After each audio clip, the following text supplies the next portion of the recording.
Hello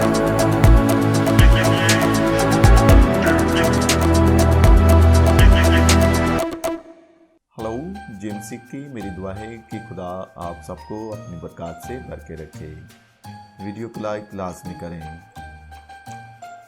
तूफान नूह में पानी दुनिया के सबसे ऊंचे पहाड़ से भी कितना बुलंद हो गया था। नंबर 1 है 26 foot, number 2 50 foot, number 3 20 foot या के 40 फुट।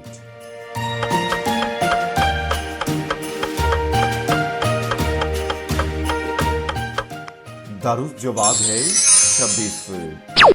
अब आप ये सोच रहे होंगे कि उस वक्त तो फीट का पैमाना मौजूद नहीं था, तो मैंने 26 फुट कैसे जो है वो निकाला।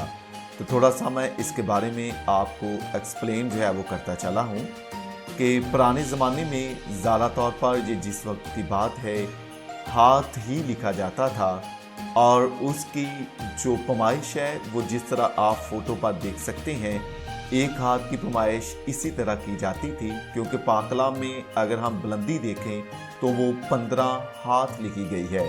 तो उसको हम फीट में कन्वर्ट करने के लिए देखते हैं कि उस ज़माने का मापने का ज़रिया क्या था।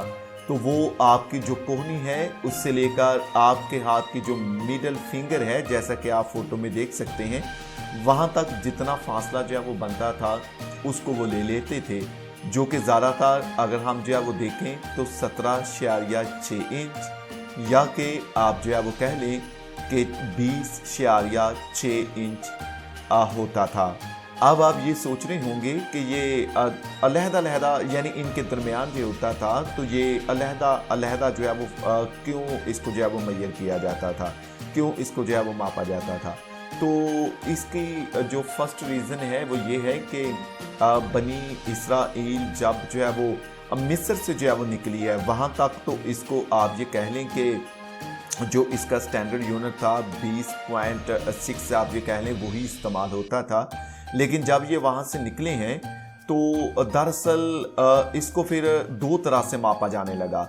या तो ये आप अंगूठे और ये उंगली के दरमियान आप जो जगह देख रहे हैं वहाँ तक इसको भी जो है वो मापा जाना लगा, और बाज़ लोग इसको ये आपकी जो लिटिल फिंगर है और उसके दरमियान जो जगह है वहाँ तक इसको जो है वो मापने लगे थे।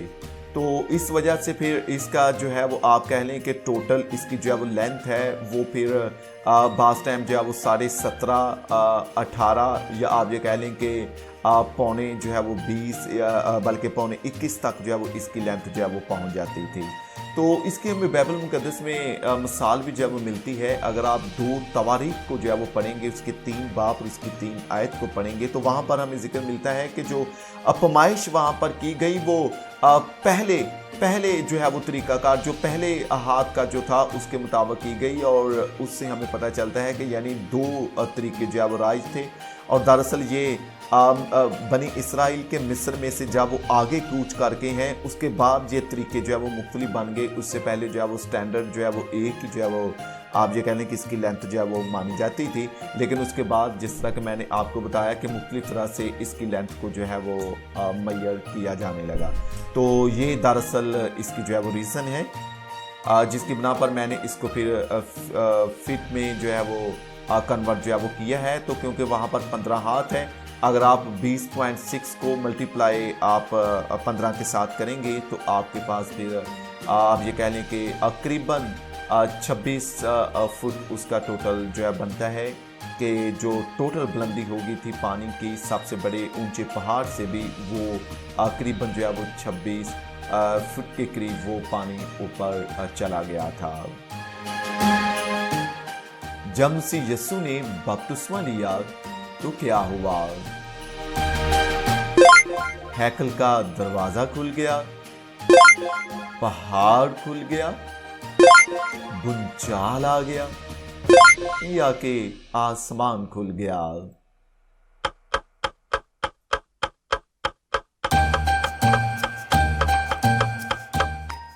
दरुस्त जवाब है आसमान खुल गया। जब झील में तूफान आया तो मसीह यीशु क्या कर रहे थे? नंबर 1 खाना खा रहा था। नंबर 2 दुआ कर रहा था। नंबर 3 सो रहा था।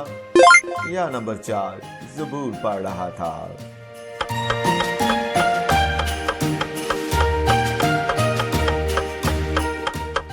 दुरुस्त जवाब है वो सो रहा था। सामरी औरत कितने शोहर कर चुकी थी? नंबर 1 3 शोहर। नंबर बी 2 शोहर। नंबर सी 5 शोहर। या नंबर डी 4 शोहर।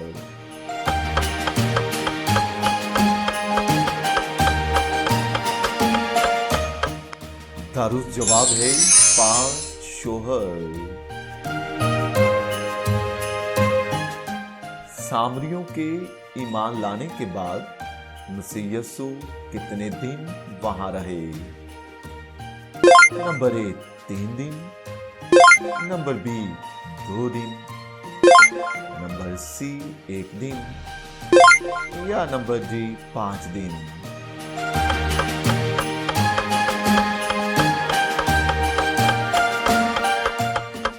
दुरुस्त जवाब है ऑप्शन बी 2 दिन वहां पर रुके रहे।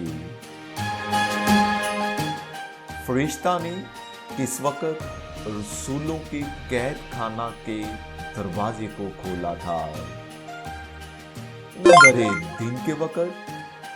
नंबर बी दोपहर के वक्त। नंबर सी रात के वक्त। या के नंबर डी सुबह के वक्त।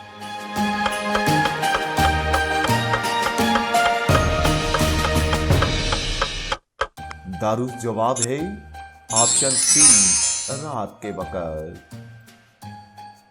मेरी दुआ है कि खुदावंद आप सबको बहुत ज़्यादा बरकत दे। वीडियो को लाइक लाजमी करें।